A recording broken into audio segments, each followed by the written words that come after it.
कोई बात नहीं, जैसे आपको खुश रहना ज्यादा जरूरी है। वीर शिरोमणि महाराणा प्रताप जी को बार-बार नमन करती हूँ, वंदन करती हूँ। मेरे सामने बैठे सभी सरदारी को, बुजुर्गों को, नौजवान साथियों को, मातृशक्ति को वंदन और अभिनंदन करती हूँ। मंचासीन आज के इस कार्यक्रम में पधारे हरियाणा के कैबिनेट मंत्री पंडित मूलचंद शर्मा जी, हमारे भाई पृथला के विधायक श्री नैनपाल रावत जी, डॉक्टर हरेंद्र पाल जी, हमारे भाई पार्षद जी, हमारे भाई सरपंच एसोसिएशन के पूर्व अध्यक्ष श्री विनोद भाटी जी, हमारे भाई हुकम सिंह राणा जी, हुकम सिंह भाटी जी, हमारे भाई ठाकुर राजा राम जी, हमारे भाई किशन ठाकुर जी जो बड़ी मजबूती से अपनी बात रख के गए हैं, हमारे भाई मुकेश भाटी जी, सूरजपाल जी, संजय छौकर जी, बहन नीरा तोमर जी, मंचासीन सभी बहुत ही गणमान्य महानुभाव, पत्रकार और छायाकार बंधुओं, सबको इस नवनिर्मित महाराणा प्रताप भवन की हार्दिक बधाई, हार्दिक शुभकामनाएं। भाई प्रताप भाटी जी को, उनकी पूरी टीम को हृदय से आभार। उनका बहुत बहुत सराहनीय सबका योगदान रहा। आज मैं सिमरन करती हूँ, नमन करती हूँ अपने उन बुजुर्गों का, उन क्षत्रपों का जिन्होंने बहुत मेहनत की इस भवन के लिए। जो हमारे बीच में एक तो बीमार हैं ठाकुर विजेंद्र सिंह जी, हमारे बीच में स्वामी जी नहीं रहे, जगपाल जी नहीं रहे, बाबूजी गुरदयाल जी हमारे सामने बैठे हैं। आप लोगों का दिल से मैं सराहना करती हूँ, आपकी प्रशंसा करती हूँ कि सब लोगों ने मिलके जो आज से बहुत साल पहले एक सपना देखा था, एक मिशन बनाया था कि बल्लभगढ़ में महाराणा प्रताप भवन होना चाहिए, वो मिशन आप सबके प्रयासों से कामयाब हुआ। और आज जैसे डॉक्टर हरेंद्र पाल जी ने कहा कि वो मीटिंग जो हम जगह जगह किया करते थे, और वो मीटिंग जहां हम अपनी बात खुल के नहीं रख पाते थे, वो आज अपने भवन में, अपने स्थान पे हम कर पाएंगे। और कोई भी संगठन बनता है, कोई भी भवन बनता है तो अच्छे कार्यों के लिए बनता है। जब हम बैठते हैं तो समाज की भलाई के लिए चर्चा होती है, समाज के सुधार के लिए चर्चा होती है, उत्थान के लिए, कल्याण के लिए चर्चा होती है, 36 बिरादरी के लिए चर्चा होती है, मानवता को, मानवता के रास्ते में चलने के लिए चर्चा होती है।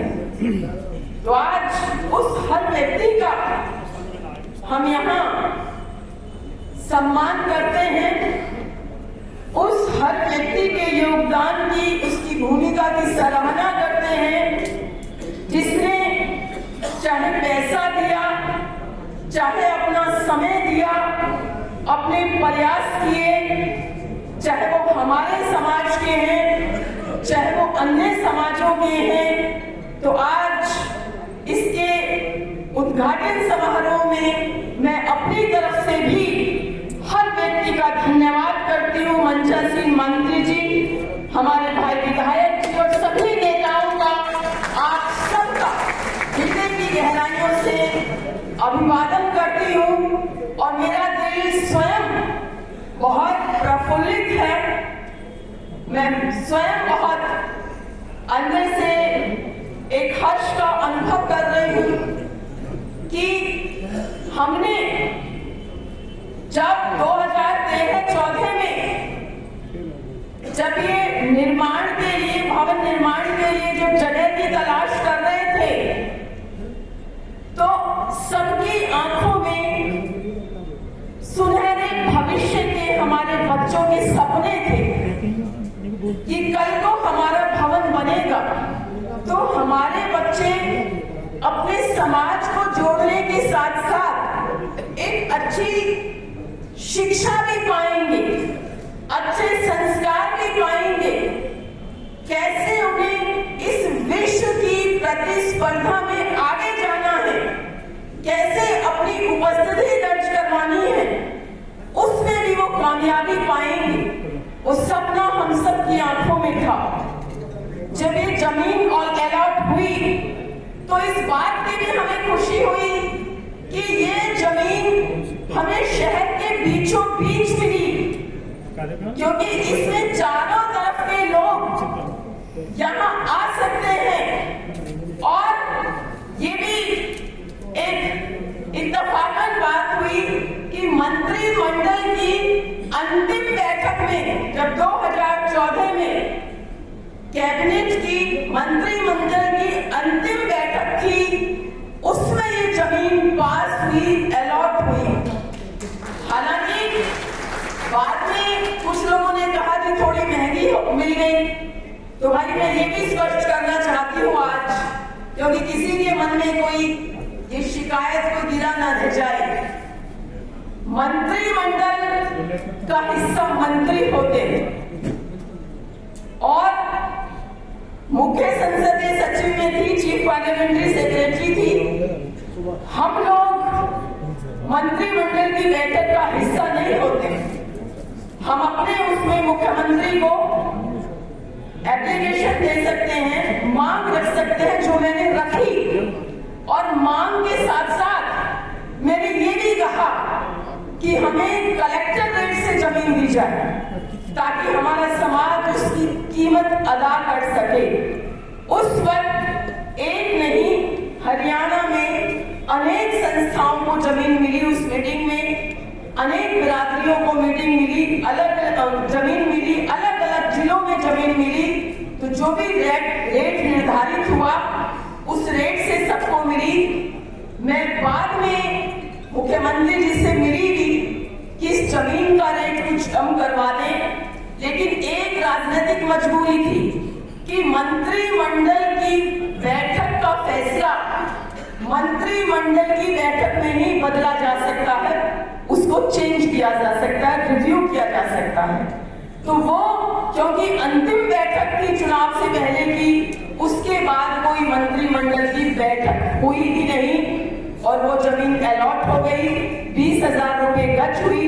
हमें उम्मीद थी कि हमारी कम हो जाएगी, लेकिन 10 वर्षों से आप लोग भी ये मांग रखते आए हैं कि इसकी कीमत कम होनी चाहिए। और मैं भी, हमारे माननीय भाई पंडित मूलचंद शर्मा जी यहाँ बैठे हैं, खुद कैबिनेट के मंत्री हैं, बहुत पावरफुल हैं, तीसरे नंबर के सीनियरिटी में मंत्री हैं। मैं भी उम्मीद करती हूँ कि अभी समय है विधानसभा चुनावों में, इस विधानसभा चुनाव से पहले आप प्रयास कराएं। हमारा आपसे विनम्र निवेदन है कि जमीन के रेट कम करवाएंगे तो वो हमें भवन निर्माण के लिए काम आ जाएंगे। और सब लोगों ने धनराशि दी है। मुझे हमारे अध्यक्ष जी ने कहा कि आप कुछ अनाउंस करना, मैंने उनको बता दिया। मैंने कहा भाई चुपचाप देंगे और देते रहेंगे, वो उनको मैंने बता दिया है। यहाँ पे मैं अनाउंस नहीं कर रही हूँ, लेकिन जितना मुझसे उम्मीद करते हैं उससे कम नहीं है, उससे ज्यादा हो सकती है।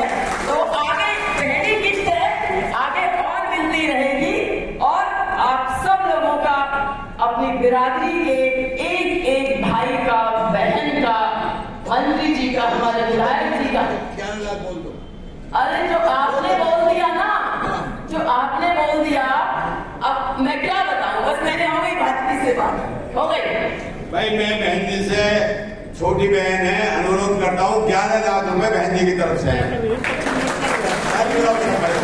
11 लाख रुपए। देखिए, अब भाई को पता ही नहीं है कि हमने क्या कहा है।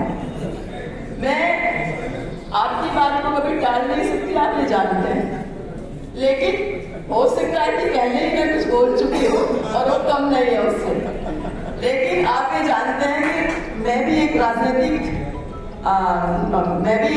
राजनेता हूँ और हमें हर समाज को कुछ ना कुछ देना पड़ता है। और आज मैं किसी ओहदे पर नहीं हूँ, सरकारी पद पे नहीं हूँ। हमारे पंडित जी तो महामाशाह है, आज के मंत्रिमंडल में सरकारी फंड से दे देंगे, लेकिन मुझे अपनी जेब से देना है और अपने समाज को भी देना है, बाकी समाजों को भी देना है। इसलिए बंद को मुट्ठी को बंदी रहने दो, अनाउंस करवाने से कंपटीशन हो जाएगा। वहाँ 11 दिया मुझे, हमें भी ना दोगे। तो आपकी सारी बात बड़े भाई की सर आंखों पर है। आज खुशी का माहौल है। भाई विकास जी को, मेरी सारी टीम को, आप सब लोगों को हार्दिक बधाई, हार्दिक शुभकामनाएं देती हूँ। हमारी बहन मीरा तोमर जी मुस्कुरा रही है। अरे आप तो हमारे लिए हमारे अग्रणी हैं, हमारे समाज को आप मार्गदर्शन करने वाले हैं। तो आप लोगों की बात हम नहीं टाल सकते। हम तो सिर्फ इतना चाहते हैं कि आपस में प्यार मोहब्बत बना रहे, हमारा सामाजिक ताना बाना मजबूत रहे, सब मिलके एक दूसरे की मदद करें, सब मिलके एक दूसरे का सम्मान करें। राजनीति आती जाती रहती है, सत्ता आती जाती रहती है, लेकिन समाज को ऊपर उठाने का काम करें, महाराणा प्रताप जी के नाम को बढ़ाने का काम करें। ये हम सब चाहते हैं और मुझे पूरी उम्मीद है, जैसे मुझे आज हमारे भाई राजेश रावत जी अस्वस्थ होने के कारण नहीं आए हैं, उन्होंने बताया कि यहाँ हम बच्चों के लिए कोचिंग क्लासेस शुरू करेंगे और हमारे समाज के बच्चों को कितना बड़ा फायदा होगा। डॉक्टर हरेंद्र पाल राणा जी पलवल में ये काम कर रहे हैं, ऑलरेडी कर रहे हैं। तो असली मदद तो वो है जो हमारे बच्चों को शिक्षा देने में, उनको रोजगार देने में हम कर सकते हैं। तो इस भवन में वो मदद होगी, ऐसा मुझे पूरा भरोसा है। और हमारा समाज तो बहुत सक्षम समाज है। वो कहते हैं ना कि तुम सबल हो, उठो, छलांग लगा के आकाश को छू लो, उठो, छलांग लगा के आकाश को छू लो। तुम सबल हो, समर्थ हो, ये बात न भूलो। जय